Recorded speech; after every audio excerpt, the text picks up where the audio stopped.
varizes, uma coisa do tipo. E aí, às vezes, aquilo calcifica, e fica aparecendo cálculo ali. Tá? Então, tomar cuidado, nem tudo que é cálcico na região da bexiga vai ser cálculo, pode ser flebólito, tá? Tá. E o que é a radiografia contrastada? Então, o grande problema da radiografia simples do abdômen é que você tem que utilizar o contraste natural, que é parede de alça, fezes e gás, para formar a imagem, certo? E cada um vai ter um padrão de fezes aí, vai ter um padrão de gás diferente. Não tem assim uma forma fácil de você identificar para tudo, todas as patologias, com essa radiografia simples do abdômen. Então, há muito tempo atrás, quando não tinha facilidade de ultrassom, não tinha facilidade de tomografia, etc., a gente tinha que lançar mão de uma outra forma de estudar melhor as alças intestinais, tá? Não era o trato intestinal todo. E o que a gente fazia? A gente dava contraste oral. Ou a gente dava bário, que é mais barato, ou a gente dava iodo mesmo, que é mais caro. Precisava gastar bastante iodo para poder encher assim bonito, tá? Mas geralmente a gente dava bário, que é bem mais barato, tá? É um exame que ainda tem importância, tem algumas coisas que você só vê bem ainda no exame contrastado. Pega colo, pega esôfago, se você quiser fazer um exame para ver a peristalse do esôfago, você faz contrastado. Se eu quero ver um exame para ver doença de Crohn, enterocolite, etc., você ainda faz ainda estudo contrastado.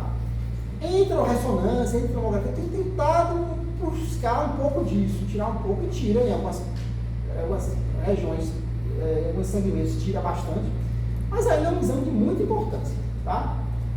É um exame que requer preparo. O que requer preparo? Então, primeiro eu limpar o intestino todo do paciente, tem que deixar zerado, vazio, e aí continua fazendo a administração do meio de contraste aos pouquinhos, tá? E quais são os exames que a gente faz com radiografia contrastada, exames de gases intestinal? Começando lá de cima, a gente faz o deglutograma. É um exame que vai fazer o quê? Avaliar a deglutição. E é um exame que até hoje não teve nenhum substituto para ele. Tá? Não tem vídeo, laringoscopia nenhuma que consiga dar informação que o deglutograma dá. Tá. O EREC é um estudo radiográfico, do esôfago, estômago e do duodeno, tá? É RED, tá? Servia para muita coisa, servia desde avaliar refluxo, esofagite, gastrite, úlcera abdominal, úlcera gástrica. Esse exame aqui era o top das galáxias até surgir a endoscopia. Então, como surgiu a endoscopia, perdeu muita utilidade. Basicamente, hoje a gente usa mais para ver motilidade do esôfago, esvaziamento de câmara gástrica, para algumas coisas da outra. Trânsito intestinal. Tá. É meio que regra que da quarta porção do duodeno até a válvula lucecal, ou até o hilo distal, existe um pedaço de intestino ali que é invisível para a gente. Então você não consegue ver por endoscopia, não consegue ver por colonoscopia. Então você tem que ver por onde? Ou TC, no caso entre o TC e a ressonância, né? A ressonância e o exame do trânsito intestinal. Você dá contraste, você vai ver o contraste progredindo através de todo o intestino, desde lá do estômago até chegar lá na válvula lucecal. Então, para aqueles pacientes que estão com desmotilidade do intestino, quase tem cirurgias, e não sabe se tem aderência, se tem estenose, talvez você tire uma ressecção, um pedaço de intestino delgado, faz a estenose, mas a estenose às vezes ela é estenosa, você tem que saber, tem estenose, não tem, etc. Então, esse exame ajuda nesse sentido. O enema opaco, que é aquele exame que vocês viram aqui, tá? Que você vai administrar contraste via retal, vai fazer um exame retrógrado, né? Você vai subir pelo descendente até chegar no ascendente. E existe a decografia, que você vai avaliar o ato da defecação, vou explicar para vocês para que serve. E existem algumas coisas assim que é bem mais raro fazer, que é o colexistograma oral. É um contraste que você dava, que ele era tinha tropismo pela vesícula biliar, ele enchia a vesícula biliar em contraste. Você conseguia ver cálculos.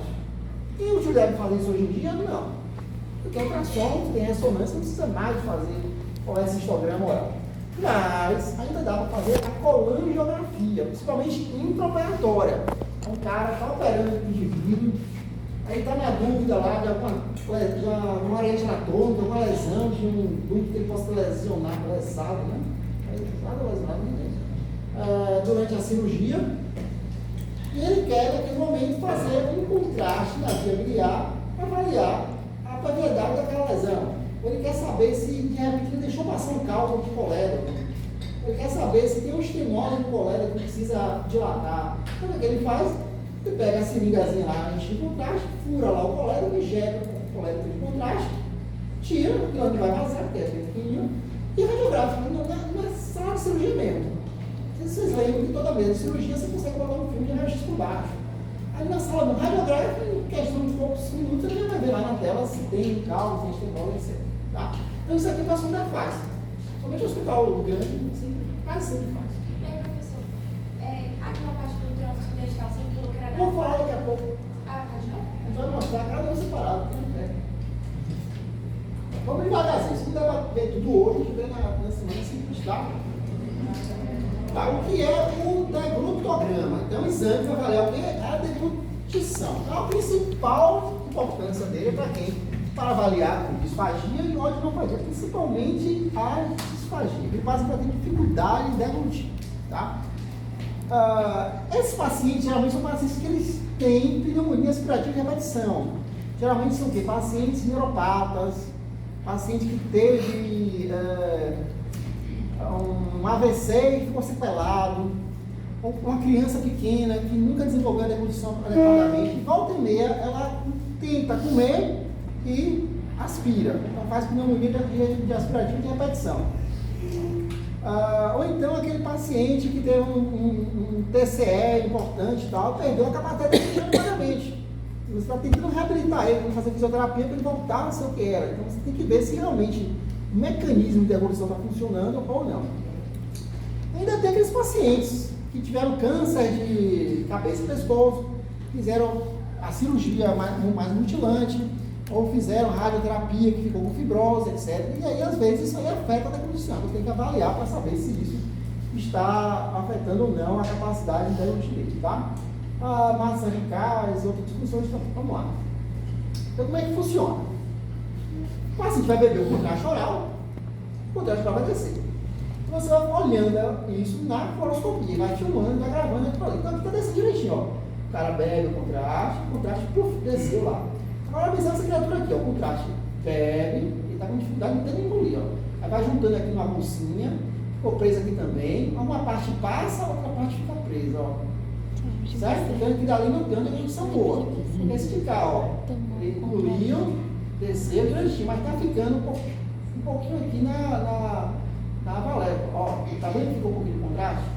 Aqui não, aqui tá de novo, voltou. Aqui já tem o paciente, está com dificuldade. Olha como ele está juntando o contraste aqui, ó. Ele tem uma lesão aqui e tem alguma lesão aqui embaixo, ó. Tá? É assim que a gente avalia. Aí vai dizer lá pro fundo, ó, não adianta você investir nele, porque ele tem lesão anatômica, ele tem que corrigir a lesão anatômica primeiro para poder ele conseguir voltar a deglutir. Tá? Aí o herege.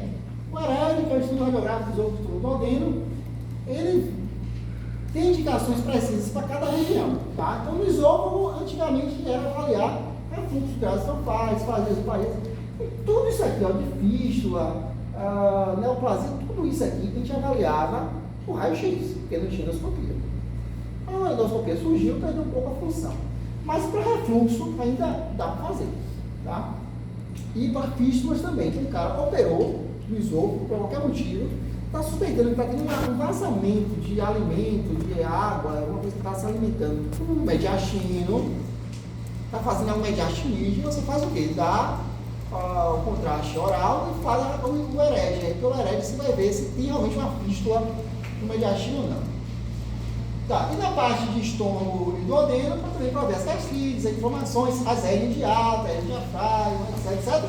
E de novo, ó, fístula, carne duodenal. Então, para fístulas, complicações pós-operatórias, aqueles problemas geralmente hospitalares, já é um exame muito utilizado. Professor, eu consigo ver a fístula na endoscopia? Não. É um furinho miudinho assim que vai passar pela mucosa que você não vai ver. Mas o contraste consegue entrar ali, ele consegue vazar e ir pro mediastino, ou para a cavidade abdominal. Como é que é feito? Ó, então você bota lá na mesa de fluoroscopia, aí o paciente vai, porque fica lá de cá, né, comandando a máquina, e manda o paciente lá com o balde na mão, tá vendo? Você sobe a ampola para a altura da boca e manda ele engolir. Vai lá, seu Antônio, engole, ele vai bebendo o balde. Enquanto engole, você vai descendo pelo esôfago até chegar no estômago. Ó, a válvula gastroesofágica, certo? Ele vai bebendo, você vai diafragmando, você vai vendo a peristalse, vai vendo se tem algum estreitamento, vai vendo se tem acalásia, vai vendo se tem estenose, tá? Então, vai fazendo isso e vai documentando, depois faz análise. Tá? Então, isso aí que é o estômago, esôfago, gastro e duodeno. Aí você desce ainda mais até chegar lá no duodeno, ó, que já é ó, a alça do duodeno que passou ali. Certo? Aí vai repetir o filme de novo, etc. Tinha estenose ali? Hã? Tinha estenose ali? Não, que estava acontecendo direitinho. Deixa eu passar aqui, ó. Quando ele desce assim, ó, desce assim, como fosse uma pedra caindo, tá ótimo, tá passando bem. Ele faz um filetezinho fino assim, abre e passa rápido. Tem o coração ali? Não, do lado do coração. Então, fazer aquela função. Não, é a válvula gastroesofágica aqui, ó. O coração tá aqui em cima, você quer a válvula, ó.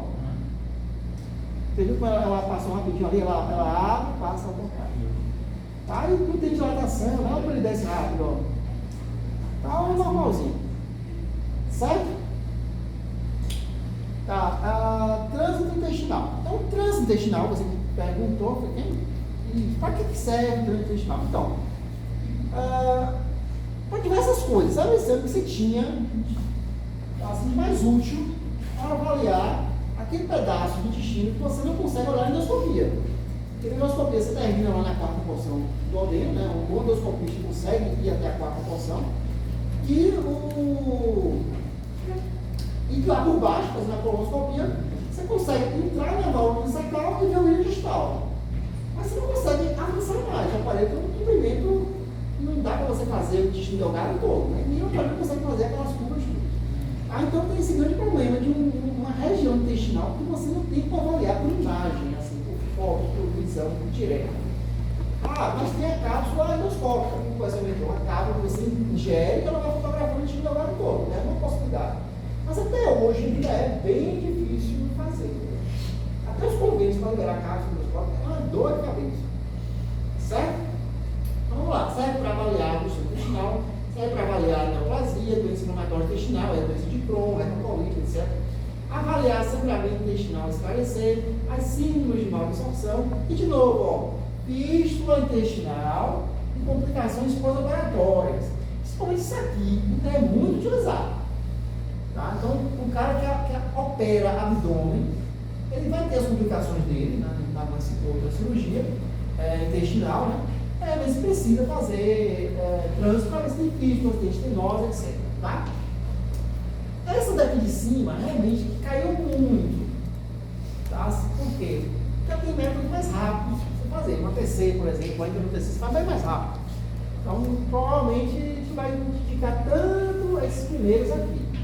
Mas esses dois últimos ainda é um exame de escolha para você fazer uma avaliação assim rápida, sem muito problema. Tá? Então, como é que funciona o trânsito? Você dá lá o contraste oral, aí em determinado momento você manda radiografar. Aí está lá o estômago cheio, já passou aqui pelo duodeno, ó, já está na quarta porção, já está sujando aqui de contraste o jejum do proximal. Aí daqui a pouco você faz a radiografia, ó, já tem mais delgado. Aí você faz mais tarde, ó, mais delgado, cheio, ó, que até lá embaixo. Aí você faz mais tarde ainda, ó, já começou a chegar, ó, na válvula ileocecal, já tem contraste chegando no colo, no seco, tá? Então é assim que é feito o exame, né? Agora foi em tempos em tempos para poder ver o contraste indo.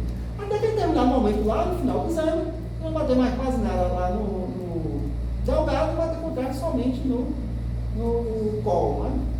Líquido, É líquido? Não, é tudo contraste, isso aqui é tudo contraste. Professor, Esse branco aqui é tudo contraste.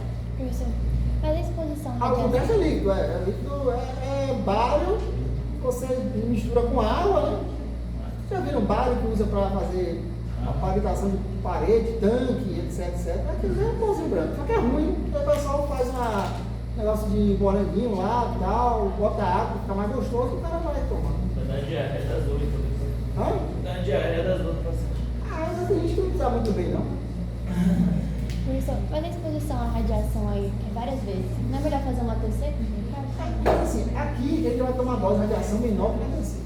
Menos ainda. Mesmo sendo muitas, Porque assim, geralmente a gente faz umas 8, Ah, não chega mais. tem um limite, então. Porque assim, você faz, espera uns 20 minutos, meia hora, faz outra. Pode passar ficar um dia lá, sei lá, amanhã lá, faz o exame. O contraste ajuda na diminuição da radiação? Não. Contraste, mas. Você perguntou? Ah, tá. Ela está perguntando se o contraste diminui a radiação, não. A mesma carga de raio. Não, se tipo, o contraste exige que para a visualização da imagem tenha uma menor radiação, não precisa de tanta tecnologia. Não necessariamente, entendeu? A constante, as constantes de voltagem, amperagem, é muito mais definida pela estrutura óssea, entendeu? Então, biotipo do paciente. Se for o biotipo do paciente mais magrinho, você vai usar constantes menores. Agora, se o cara é aquele armário, sabe? Duas pontas enormes, aí mais voltagem, mais amperagem. Antes desse exame tem que fazer algum tipo de. Isso, te limpa, faz um laxantezinho para andar. Aí não ter fezes atrapalhando. Quanto menos fezes tiver, melhor. Tá, e por último, assim, dos importantes, né?